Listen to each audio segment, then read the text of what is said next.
السلام عليكم ورحمة الله وبركاته. اهلا بيكم في مطبخ ست الكل. تعالوا نعمل مع بعض النهارده وصفة سهلة وبسيطة ومكونات بسيطة جدا. نعمل اقراص البطاطس المقلية بطريقة سهلة جدا وهتعجبكم جدا. معايا هنا بطاطس مهروسة، طبعا هنهرس على قد الكمية اللي تناسبنا.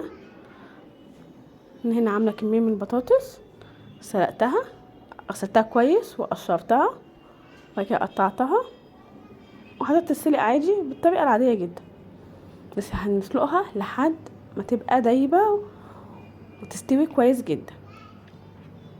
بعد ما هتتسلق هصفيها كويس جدا من المية، انا مش عايزة فيها اي سوائل ولا اي مية. بعد ما هرسناها كويس جدا تعالوا بقى نعملها مع بعض. معانا معلقة ملح كبيرة، معلقة فلفل اسود، بودرة بصل، بودرة ثوم، بابريكا، رش بابريكا صغيرة، وبودرة البصل والثوم نص معلقة صغيرة.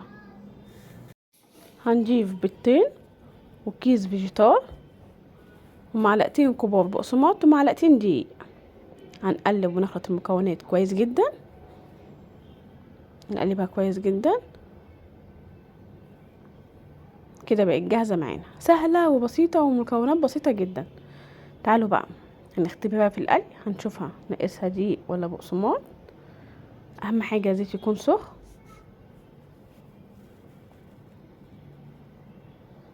بسم الله ما شاء الله، شايفين ولا فككت معانا ولا اي حاجة. هنعملها اقراص بقى زي الطعمية كده، سهلة وبسيطة جدا. اهم حاجة نعمل واحدة الاول نختبرها ونشتغلش في الكمية كلها. تعالوا معانا نزود لها معلقة دقيق ومعلقة بقسماط. هي طلعت معانا حلوة ولا اتفككت ولا اي حاجة، بس احنا عايزين تبقى مظبوطة وقوامها احسن. بقى اهم حاجة يكون الزيت سخن. هنعملها اقراص زي الطعمية. اهم حاجة وهي بتتقلي نركز معاها كويس جدا ونقلبها على طول عشان هي ما بتاخدش وقت على النار.